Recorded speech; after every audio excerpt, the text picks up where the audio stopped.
हल्ला bull TV और मैं हूं आपके साथ सुरभि। संभू गर्ल्स हॉस्टल मामले में हम आपको आज दो खबर बताने जा रहे हैं। पहली खबर कि संभू गर्ल्स हॉस्टल का मालिक मनीष चंद्रवंशी की जमानत याचिका खारिज कर दी गई है।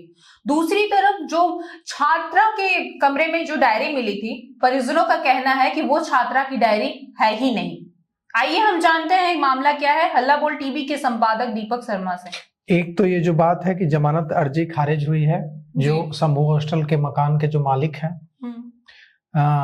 मनीष चंद्रवंशी जेल में ही रहेगा अभी तत्काल, क्योंकि उसकी जमानत अर्जी जो है खारिज हो गई है। उसने अभियुक्त ने हॉस्टल के मकान मालिक मनीष चंद्रवंशी ने नियमित जमानत याचिका दायर की थी, जिसे खारिज कर दिया गया है। पटना सिविल कोर्ट की प्रथम श्रेणी की न्यायिक दंडाधिकारी कुमारी प्रियंका ने उनकी मनीष चंद्रवंशी की जमानत अर्जी खारिज कर दी है।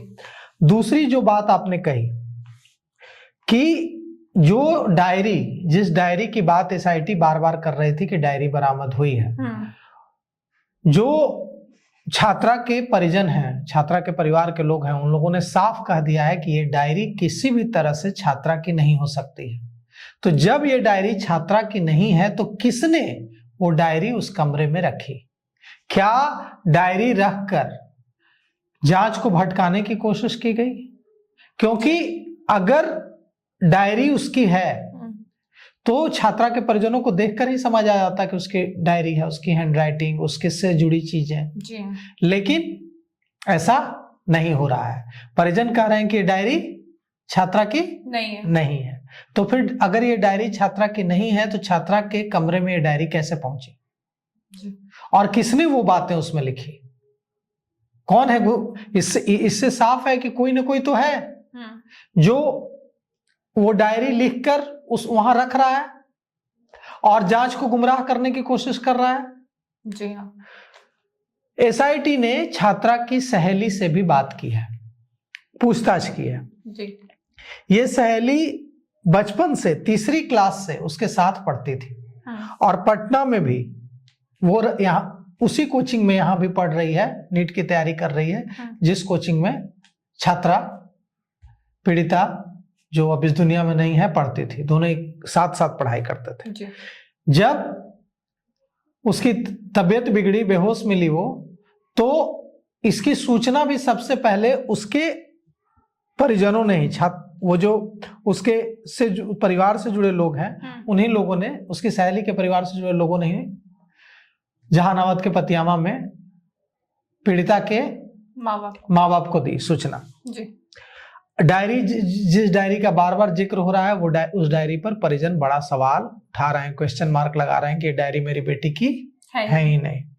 अब देखिए, नीट छात्रा की जो मौत का जो मामला है संभू गर्ल्स हॉस्टल में, इसमें एसआईटी ने गुरुवार को भी जहानाबाद के दवा दुकान पहुंचकर पूछताछ की, जहां से डिप्रेशन की दवाएं खरीदी गई थी।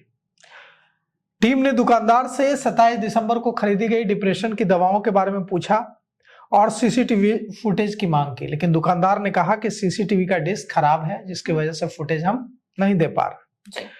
छात्रा के परिजनों ने इस बारे में बड़ा खुलासा किया है।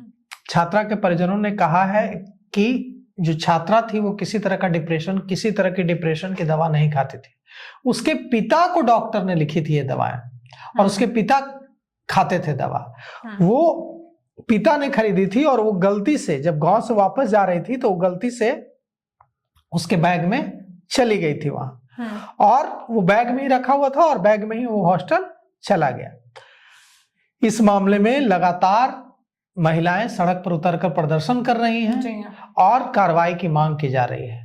अब डीजीपी को एसआईटी ने रिपोर्ट सौंप दी है और इस बीच एसआईटी पर भी एक बड़ा सवाल उठा है। गांव के लोगों ने उठाया है, छात्रा के परिजनों ने उठाया है और सवर्ण आयोग के अध्यक्ष महाचंद्र प्रसाद सिंह ने उठाया है। सवर्ण आयोग एक संवैधानिक संस्था है। सवर्ण आयोग बना है तो इसीलिए बना है। सवर्ण आयोग बनने का उद्देश्य क्या है? जब भी कोई कमीशन बनता है, कोई आयोग बनता है, तो उसका कोई मकसद होता है, उसका कोई दायित्व होता है। सवर्ण आयोग का दायित्व क्या है? सवर्ण आयोग का दायित्व है कि अगड़ी जातियों में सवर्णों में, अपर कास्ट में जो लोग गरीब हैं उनकी बेहतरी के लिए, उनकी भलाई के लिए काम करना। ठीक है, ये काम है सवर्ण आयोग का। यह जो छात्रा है ये इसके घर पहुंचे, गांव पहुंचे सवर्ण आयोग के अध्यक्ष, ये उनका काम है, उनको न्याय के लिए लड़ना है, इसी के लिए उनको सवर्ण आयोग का अध्यक्ष बनाया गया है। और उन्होंने जो खुलासा किया वो और हैरान करने वाला है।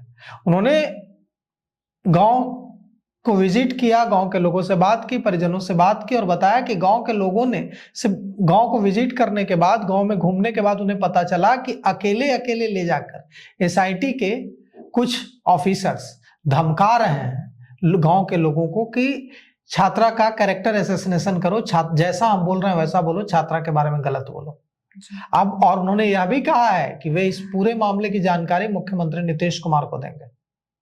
और उन्होंने यह भरोसा भी जताया है कि नीतीश कुमार चाहे कोई कितना भी समझ ले कि हम नीतीश कुमार के करीबी हैं, नीतीश कुमार जो गलत करता है उसको नहीं पहचानते हैं।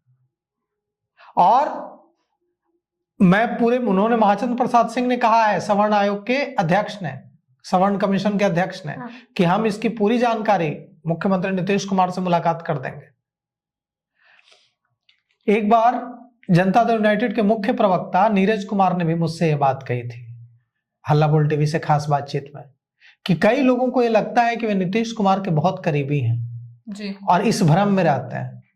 लेकिन जब नीतीश कुमार को पता चलता है कि इसने कुछ गलत किया होगा, ऐसी आशंका दूर दूर तक भी है या नहीं भी है, उसका आरोप में नाम भी आ जाता है, तो फिर वो उसको पहचानना बंद कर देता है और फिर उसको कोई मदद नहीं मिलती है और वो मारा मारा फिरता है कि अरे हम तो सोचते थे कि नीतीश कुमार के करीबी हैं, नीतीश कुमार तो एकदम, और जो खुद को उनका करीबी कहता है वो अगर किसी मामले में फंसता है, आरोपी बनता है, तो नीतीश कुमार और पुलिस को कहते हैं कि और एकदम निष्पक्ष जांच कीजिए, कड़ाई से जांच कीजिए। अपनी छवि को लेकर जी, अपने सिद्धांतों को लेकर नीतीश कुमार कभी कॉम्प्रोमाइज नहीं करता। तो हमें पूरी उम्मीद है कि इस मामले में न्याय होगा, क्योंकि नीतीश कुमार बिहार के मुख्यमंत्री की कुर्सी पर बैठे हुए हैं और बिहार के पुलिस महानिदेशक की कुर्सी पर विनय कुमार जैसा कर्तव्यनिष्ठ ईमानदार शख्स बैठे हुए हैं। तो अब देखिए, हम उम्मीद करते हैं बिहार के लोग, बिहार के नागरिक, बिहार के मतदाता यह उम्मीद करते हैं, बिहार की बेटियां यह उम्मीद करती हैं कि इस मामले में इंसाफ होगा।